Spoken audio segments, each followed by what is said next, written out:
Hi, everybody. Today we're going to talk about the evolution of women in sport seen through my career. Welcome back to the Dot Richardson Show.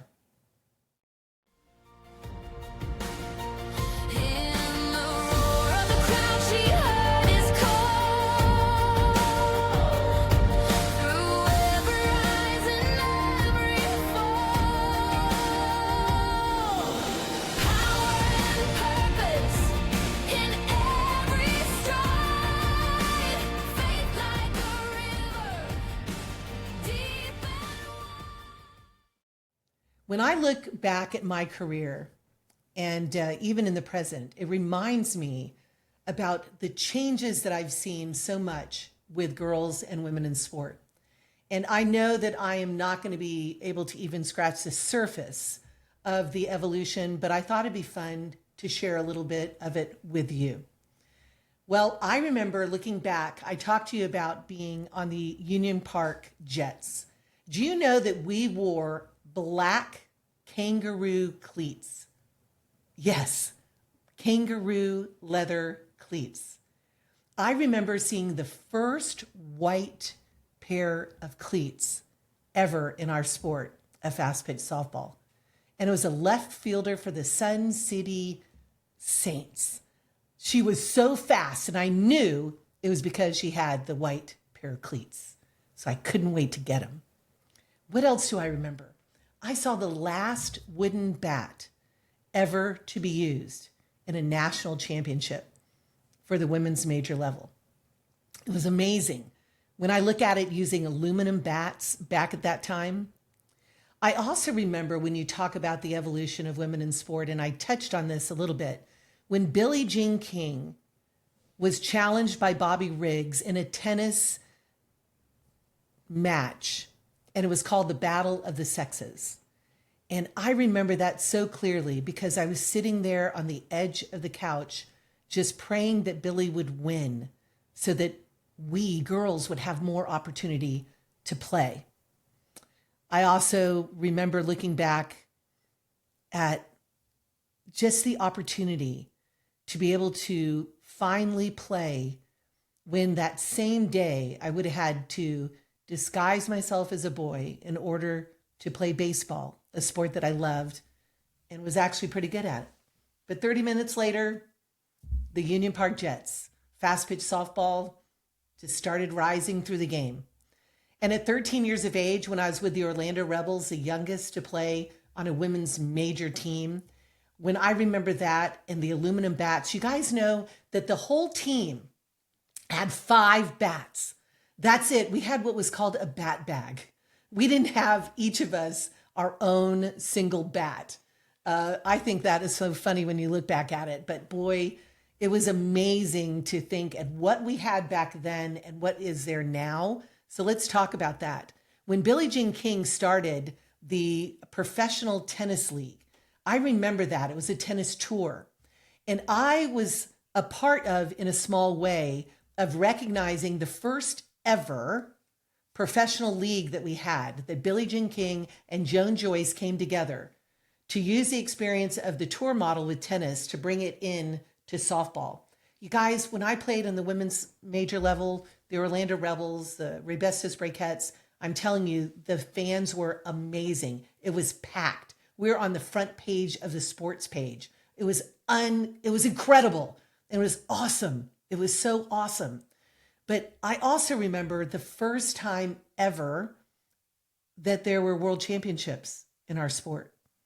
I remember the first ever league that I talked about, that Billie Jean King and Joan Joyce that I just mentioned. I actually remember that because I was 15 and I was drafted to the Connecticut Falcons. And I decided not to play professional because one of my dreams had always been to be an Olympian. And at that time, you could not be a professional athlete. The other is they just started giving out college scholarships for women.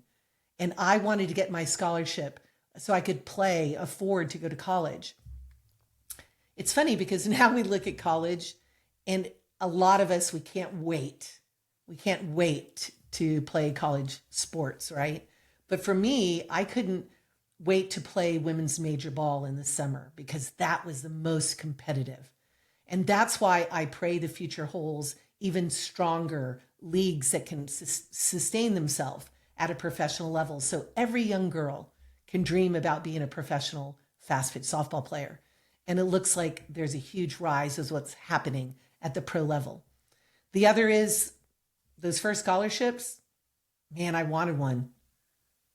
But I wasn't focused only on scholarships. You know what I was focused on? Just loving the opportunity to be able to compete. I shared with you that in high school, I played volleyball, basketball, softball, track and field, and tennis. And I loved them all. But as I give a summary of certain things that I saw, like the first Pan American Games ever offered to our sport, the first NCAA championships ever offered in our sport to women, to be a part of that when I was at UCLA, the first Olympic Games, I want to take you back and let's go through a little bit of it. When I was a young girl, would I disguise myself as a boy in order to play? Thank goodness I didn't give in to that. I had an opportunity to play softball with the Union Park Jets, then the Orlando Rebels, and in the future, the Rebecca's Broquettes and the California Commotions eventually. In sixth grade, you guys, I remember my dream was to be an Olympian. And I can't wait for the episode when we're going to talk about the Olympics and the Olympic dream. But we were having a field day, they called it. And I was the last standing for the long jump.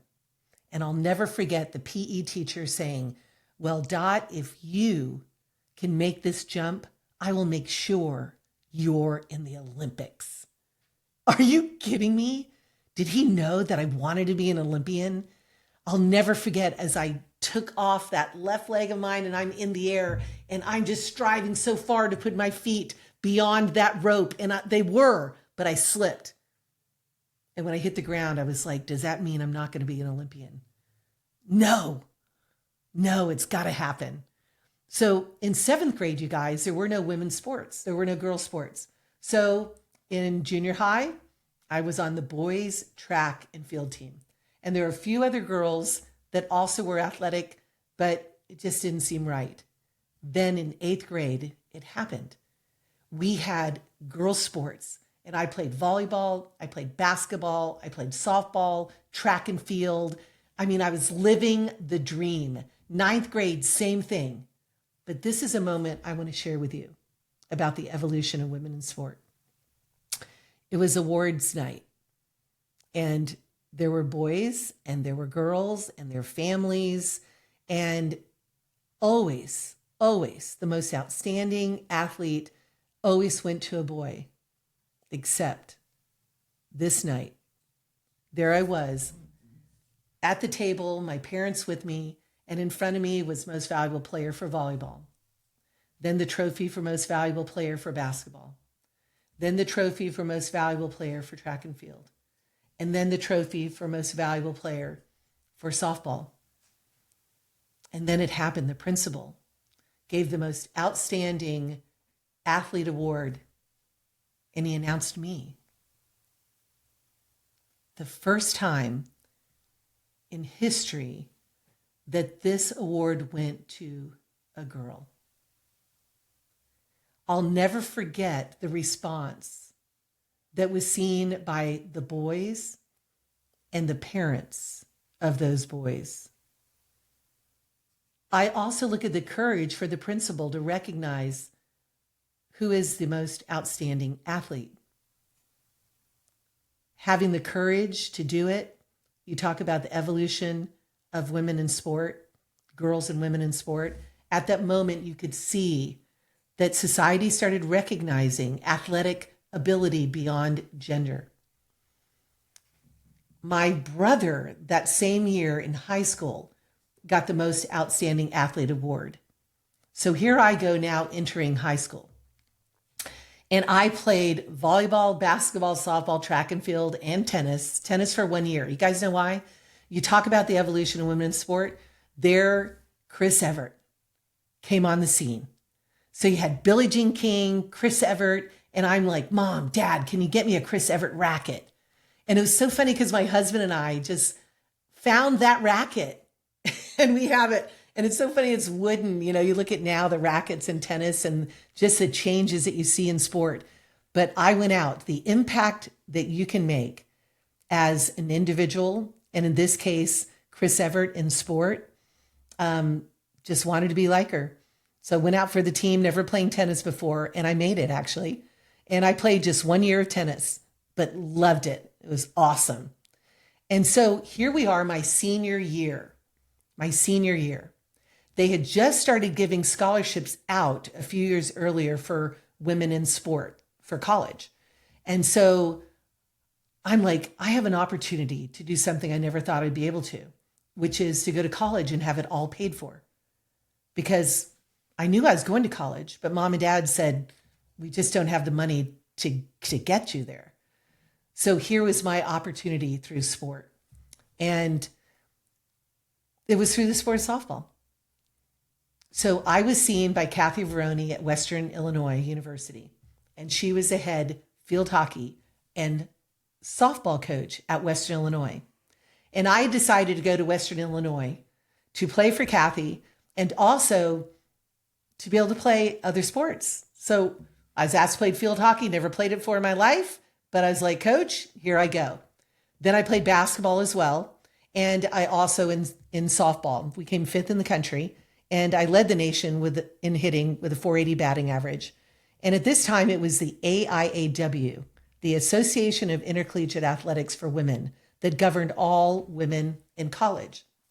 Well, I remember going to Western wanting to be an athletic trainer. And I say this for college, it's student athlete. Get a great education. Experiment with what you feel your passion is and what career you want. And I thought it was athletic training, and Western Illinois had one of the top in the nation. And when I had that semester of athletic training, I also experienced physical therapy, and I was like, I'm going to go for it. I'm going to go pre-med.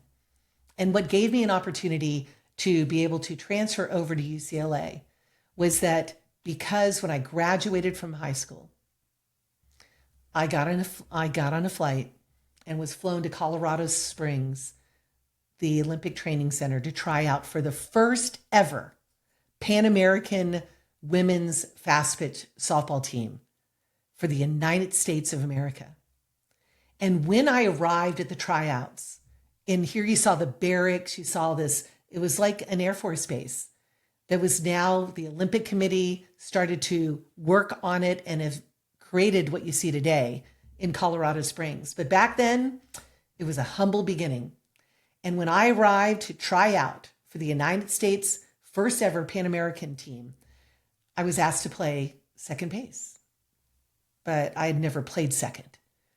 But I was going to give it my best. And next thing you know, I made it. I was the youngest starter for the United States Pan American team. We went to San Juan, Puerto Rico, and we won the first ever gold medal at that competition. And I bring that moment up too, because here's a little side note. You know what I remember most? Besides obviously competing and winning a gold medal for the United States, was the year the Twix bar came out. It was amazing, you guys. We were at the Village, and we were there when we go to eat. I mean, you have all the sports, all the different countries in the hemisphere that are there competing at the Pan American Games, food, all that you wanted. But here was this amazing box of this chocolate, Twix bars. And I was like, what in the world? And I fell in love with it. We got as much as we wanted. I'm grabbing these cartons and I'm taking them up to these huge skyscrapers that we're staying in for the dorms, if you would, for the competition. But here's something else I remember. The Pan American Games, the way the structure was, it was that it wasn't a double elimination. It was a round robin and then single elimination for the championship. And we were going to play Puerto Rico. But we had already beaten Puerto Rico. We'd beaten them twice. But yet, the winner of this gold medal game would go away with the gold medal. And I'm sitting there across the legends, across the table at lunch with legends in the game. Kathy Strahan and Sue Inquest. And I looked at them. Remember, I'm 17.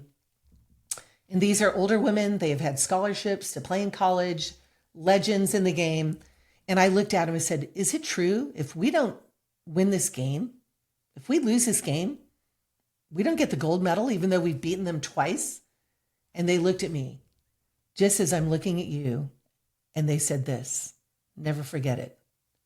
We're not going to lose.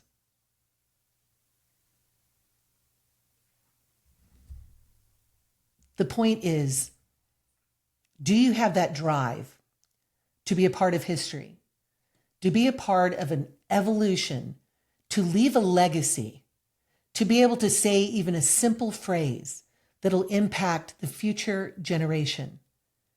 As soon as I heard that, I knew we are not going to lose. And in fact, I knew our destiny was gold. To not think of the negative, to not think of failures and doubts, to be able to overcome them and remove them, that's what it takes to be a champion. So next thing, what happens? When I go to college, oh my gosh, you guys, I loved it at Western Illinois. It was awesome. But I had the opportunity when I went to UCLA to be pre-med. The first year, it was AIAW. And then my second year at UCLA was the first time ever the NCAA recognized women in their organization for college athletics under their banner. And so here at UCLA, elected to be in it, and we played in the first ever NCAA World Series championship in Omaha, Nebraska, and UCLA defeated Fresno State for the first ever championship. You talk about opening doors, evolution in sport.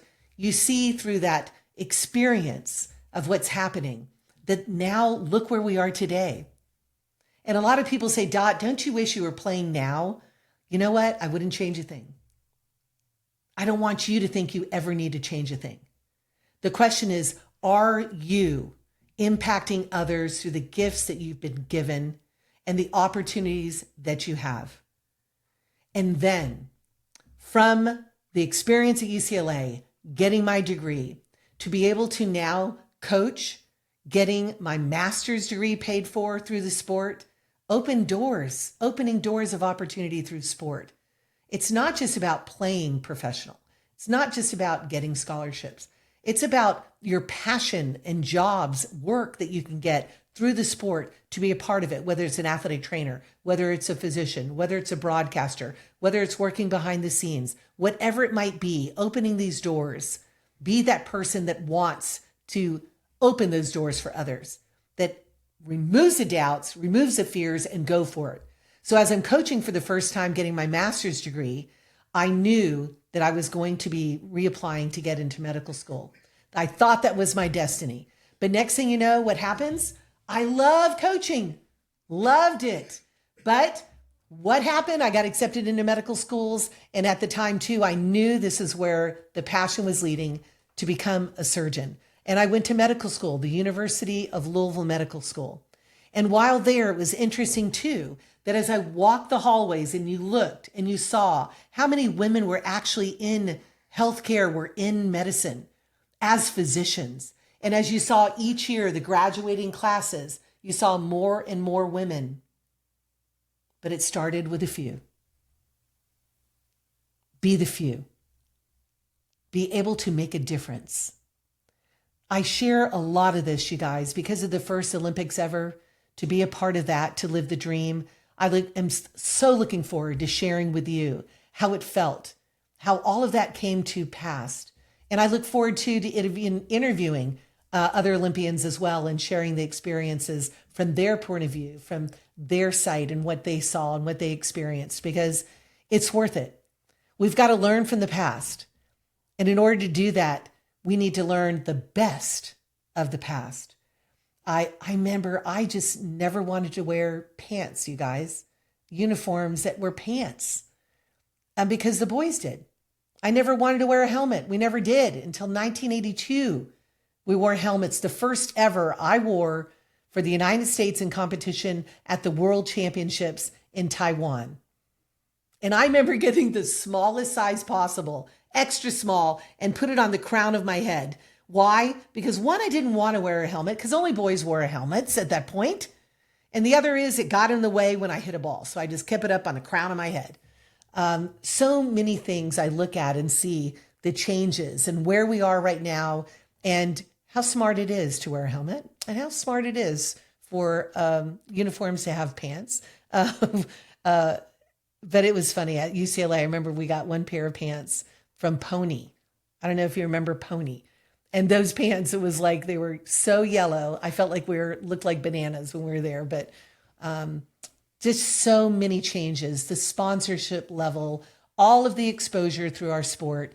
But through this evolution, let's make sure that we never lose sight of each and every one of us wanting to impact others in such positive ways. Because just like me as a young girl, to be able to see the legends in the games, to be able to see on TV the exposure that women were making to impact young girls to dream and dream big, they were the pioneers in the game. Those were the ones that were playing the sport when they didn't get the support. In my career, I saw that change, was a part of it in the beginning, to where we are today and where the future holds. It's so exciting. Please leave a comment. Let me know about some of the experiences that you had through the years. And as young girls listening to this podcast, don't forget the evolution of some of the names that I talked about in our game, from Joan Joyce and Irene Shea and Sherry Backus, Willie Rose, Kathy Staley, Kathy Strahan, Sue Inquest. I can go on and on. Snooki Mulder, Stephanie Tenney, Mary Lou Cushing. I'm saying these names from Marge Ricker, from Ralph Raymond, Ralph Weekly. I can go on and on just through these players. I even hate to stop because there's so many legends. You can impact others because in the future, you could be that legend. Now make sure you hit the like and subscribe buttons, and make sure you share it with everyone. Stay as long as you can to the end of these. I'm excited. I want you to email us, whatever you can, to get word to me about what you want to hear about, what you enjoy, because I love this time to be able to share with you. And I look forward to the next time. God bless each and every one of you.